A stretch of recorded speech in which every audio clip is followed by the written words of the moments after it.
Bismillahirrahmanirrahim. Assalamualaikum warahmatullahi wabarakatuh. Selamat datang di podcast Sahabat Syar'i Indonesia yang selalu menghadirkan bahasan inspiratif, bermutu, dan penuh informasi. 3, 2, 1. Bersama dalam takwa.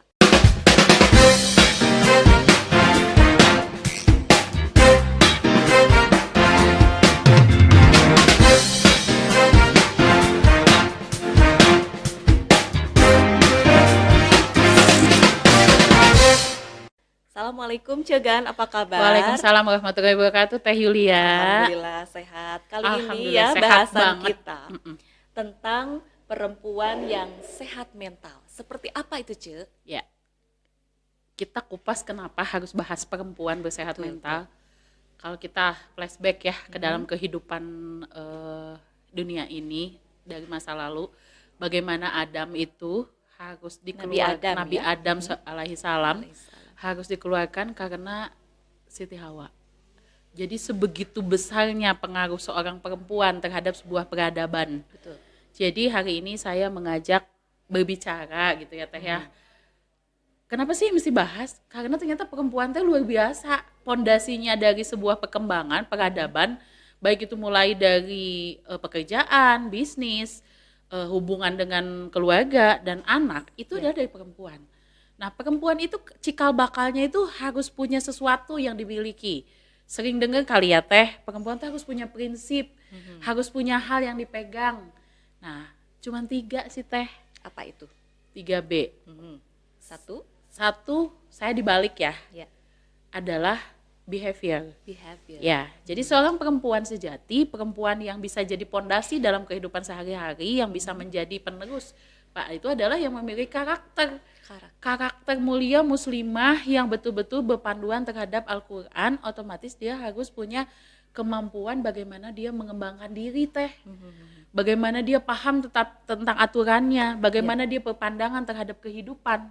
Sekarang bayangkan beliau berperan bisa berbagai macam hal, dia bisa menjadi muslimah sejati yang syiar kepada di mana saja, muslimah yang berperan sebagai istri, dan muslimah yang berperan sebagai ibu. Kebayang nggak Teh? banyak sekali tugasnya Banyak ya. sekali 3, tapi dia tidak punya attitude.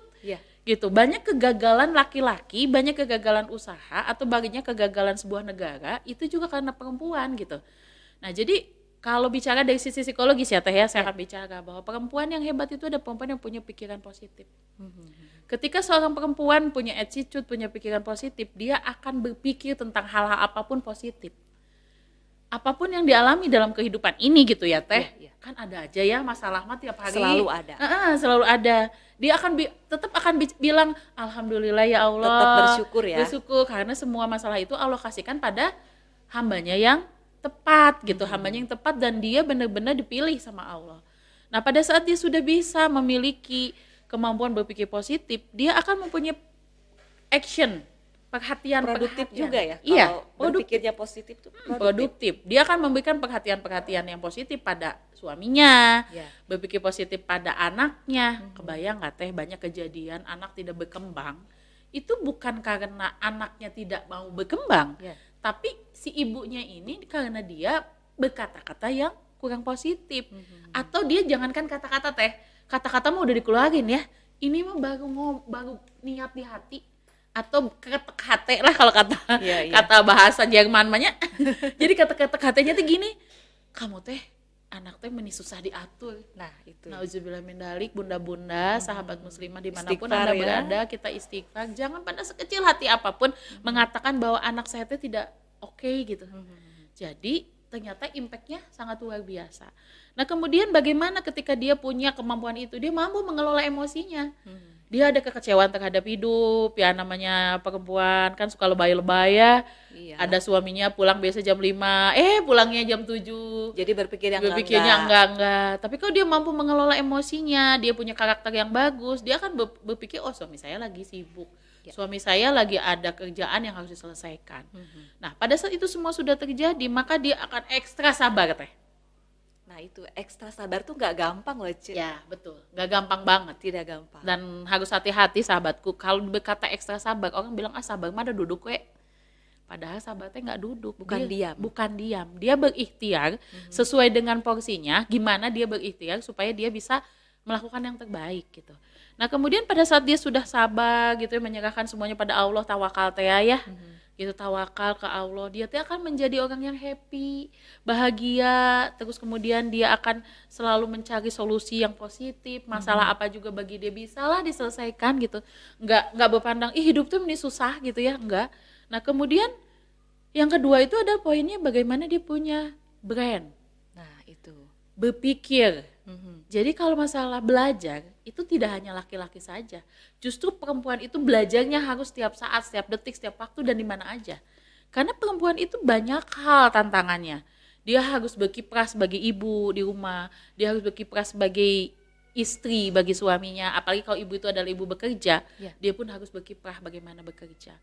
Dan ketika dia belajar, otomatis dia punya visi misi dong teh. Pastinya. Visi misinya yang luar biasa, dia akan meminta, ya Allah hidup saya itu adalah minta ridhomu. Karena ridho Allah itu adalah membuat keberkahan buat dia dan keluarga gitu. Nah pada saat itu semua sudah terjadi, otomatis yang namanya pondasi perempuan ini terjadi teh. Jadi yang namanya keluarga sakinah mawadah warohmah dan keluarga itu bahagia, ya karena si perempuannya seperti itu gitu. Nah yang terakhir ada beauty. Beauty ini dua hal, beauty secara fisik, beauty secara inner beauty. Batin. Ya, lahir batin. Ya kan perempuan tetap ya teh pengen gitu kelihatan cantik, usia bertambah tapi minimal mungkin bukan mau tetap muda ya, tapi lebih kelihatan fresh, seger gitu. Nah, beauty di sini kembali nanti berhubungan tadi. Perempuan cantik mau diciptakan hidungnya semancung apapun, kalau tidak punya karakter yang positif, tidak punya emosi yang positif, tidak punya kemampuan untuk belajar, dan dia nggak bisa berkembang. Dia akan bikin boring. Suami juga ngajak ngobrol teh, si mama teh bahkan mungkin dia sendiri tidak menikmati kecantikannya. Nah, dia tidak kurang syukur. Iya, kurang bersyukur karena dia tidak punya hal-hal itu tadi. Jadi kalau saya, sahabat-sahabatku di seluruh Indonesia, para muslimah di seluruh Indonesia, bagi para perempuan, kita tuh harus berinvestasi bagaimana 3B ini kita pegang. Supaya hidup sebagai perempuan itu punya prinsip bahwa kita adalah pondasi. Banyak perempuan itu ketika dia struggle gitu ya, kita punya apapun masalah tuh bisa terselesaikan teh gitu. Jadi ya kalau kenapa hari ini kita pengen berbagi, supaya muncullah perempuan-perempuan hebat yang dimanapun masalahnya, keadaan apapun dia teh bisa teh. Jadi nggak yang aduh ini teh apa, nggak bucin gitu teh, dikit-dikit bete, dikit-dikit lebay. Apalagi berlari dari kenyataan. Nah, apalagi berlari dari kenyataan, janganlah gitu ya, karena kita punya kemampuan belajar, kemampuan berpikir. Nah, ketika semua itu sudah dilakukan, keridhaan Allah itu akan hadir. Nah, biasanya perempuan seperti ini, ada perempuan yang dikangenin sama suaminya, perempuan yang dicari sama anaknya, karena ibunya itu ibu yang bikin nyaman. Betul. Anaknya itu dijadikan sahabat, anaknya itu dijadikan teman. Enggak yang cuma ditunjuk-tunjuk, yang enggak dilarang-larang gitu teh. Iya. Gitu. Ibu galak. Ibu galak. Nah, mau nanya nih Cek, bagaimana buat perempuan-perempuan atau bunda-bunda yang punya aktivitas di luar nih, bagaimana menjaga supaya mentalnya tetap sehat, meski pastinya ya dengan masalah pekerjaan, aktivitas, dan juga urusan dan kewajiban di rumah, tetap itu menjadi tanggung jawab beliau tuh bagaimana? Buat para bunda, ada tips di salah satu teori yang saya punya, itu adalah self healing. Jadi kita tuh manusia itu akan mengalami berbagai macam kendala. Self healing itu dilakukan kalau kita para muslimah itu banyaklah beristighfar. Banyaklah beristighfar, ada sesi di pagi hari lakukan take on off 5 menit aja teh pas bangun. Pertama kita bersyukur, terima kasih ya Allah, kau pantaskan saya masih bisa bernafas. Kau pantaskan di hari ini saya masih bisa bertemu suami saya. Kau pantaskan di hari ini saya bisa bertemu dengan anak saya. Itu jadi dialog yang ini ya, batin. Dan itu cuman duduk sebentar di pinggir tempat tidur, terus senyum, baca istighfar dan memohon sama Allah kekuatannya. Itu tuh yang namanya masalah teh ada tapi tidak mengganggu. Nah, berkaitan dengan senyum, sejauh mana senyum dengan kesehatan mental? Nah, jadi kenapa di agama disebutkan senyum adalah ibadah, sodakoh juga, karena senyum itu memunculkan hormon endorfin yang membuat wajah kita teh bling-bling teh. Oh gitu ya. Jadi kalau orang itu sering senyum, sering bersyukur, maka wajahnya teh jadi lebih fresh, glowing gitu. Karena energi yang ada di dalam tubuhnya keluar menjadi positif gitu. Senyum sama ketawa beda kan? Beda. Kalau ketawa kan lebih ngakak gitu ya. Kalau senyum itu cuma ngambil simetris kanan kiri 2 senti. Tapi tulus loh teh. Bukan. Ada yang gak tulus emang? Ada yang senyumnya itu bener-bener kapaksa gitu. Terus yang ada itu senyumnya senyum gak enak banget gitu. Nah itu biasanya senyum gak enak itu karena tadi self healingnya belum dilakukan. Jadi tetap sahabat-sahabat di seluruh Indonesia bahwa kita tuh tetap harus ada proses dulu menjelang kepada proses itu tuh healing dulu gitu apa yang jadi masalah kita. Setelah itu baru kita lakukan senyum gitu. Nah senyum itu kan yang kalau secara fisiologis itu adalah ada hormon endorfin gitu teh. Dan yakin ketika kita bisa lakukan itu maka perempuan semua dimanapun itu bisa menjadi pondasi. Amin. Fondasi bisa menjadi penguat bagi dirinya sendiri, penguat bagi suaminya, penguat bagi anaknya, dan luar biasanya penguat bagi negara. Amin ya Allah. Sejuk ya kalau dengar perempuan yang sehat mental. Dan jadi teringat dengan para sahabat perempuan di zaman Rasulullah SAW. Mereka orang-orang yang tangguh berdakwah dengan luar biasa pengorbanannya di bidang keilmuan juga gitu. Kadang-kadang kalau kita dengan permasalahan yang masih kecil banget gitu ya yang terjadinya dibandingkan dengan urusan beliau sampai mengurus negara begitu membantu Rasulullah nggak ada apa-apanya. Betul teh, saya juga banyak belajar di dalam kehidupan itu ketika ada masalah ingatnya ke situ. Gimana Rasulullah, istri-istri Rasulullah itu sangat luar biasa tapi begitu kuat mentalnya gitu. Karena yakinnya sama siapa? Sama Allah gitu. Bukan hanya mikir aduh kenapa saya ada masalah gini lagi, enak ya si dia mah kata kita, padahal dia juga sama punya masalah gitu. Jadi kesehatan mental itu sangat berpengaruh ya dengan spiritual ya. Betul. Sangat berhubungan keratan. Kedekatan dengan Allah. Betul. Yang Maha menciptakan segalanya, termasuk juga yang menghadirkan masalah di tengah-tengah kita. Betul. Karena kan masalah itu hadir atas izin Allah. Betul. Dan yakinlah semua ada tujuannya ya teh. Di pada masa-masa kehidupan itu Allah memunculkan itu karena ada sesuatu hal yang harus didapat. Allah tuh punya niat baik gitu. Seperti itu. Bagaimana cara memberitahu ya seseorang yang menurut kita nih udah nggak sehat nih mentalnya, misalnya nih dikit-dikit marah gitu. Orang dengan masalah sedikit aja dia tuh bisa emosinya luar biasa meluap-luap. Ngebludak. Nah kalau kita ingatkan takut khawatir gak nerima juga tapi kita tahu dampaknya dari itu tuh bahaya banget. Misal ketika anaknya salah sedikit ya, dia tuh berkata-katanya panjang sampai khawatir jadi nyumpahin. Itu gimana cara menyadarkannya? Satu, kalau bicara masalah penyadaran kan tidak bisa orang itu langsung kita sadarkan saat itu juga. Tapi minimal kalau kita sebagai temennya, kita sebagai sahabatnya, misalkan dia lagi ngomel-ngomelin anaknya, dideketin aja, ditepuk-tepuk aja punaknya, ada sentuhan fisik, ditepuk, dia bakalan sadar ketika ditepuk tuh ada apa sih sama aku. Kalau misalnya apaan sih kamu gitu, ini kan anak aku gini-gini, teteh istighfar. Sebenarnya ketika kita katakan istighfar, semua kalau muslimah paham bahwa itu salah gitu. Karena yang jangan sampai dibiarkan itu panjang kemana-mana jadinya gitu.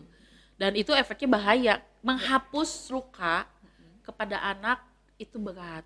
Walaupun orang tua itu bisa memaafkan. Maafin, iya mah, nak maafin, mama udah salah. Tapi luka itu kan dibersihinnya lama. Dan khawatirnya termemori ya. Nah, terekam. Terus nanti dia memperlakukan orang lain seperti itu. Nah itu yang makanya tadi salah satu prinsip dari perempuan yang sehat mental adalah pengelolaan emosi. EQ. Udah bukan lagi IQ, EQ. EQ-nya harus hebat gitu, pengelolaannya harus hebat banget.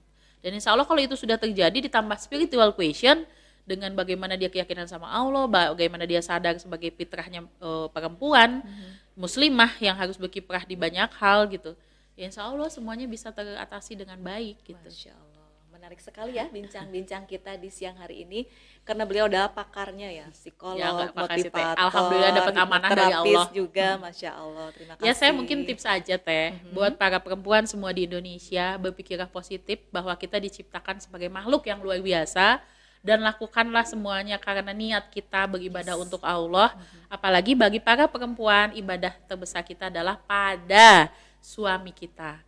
Jadi ketika ada kendala, pikirlah positif bahwa Allah itu kita sedang memberikan kesempatan Teh. Ya.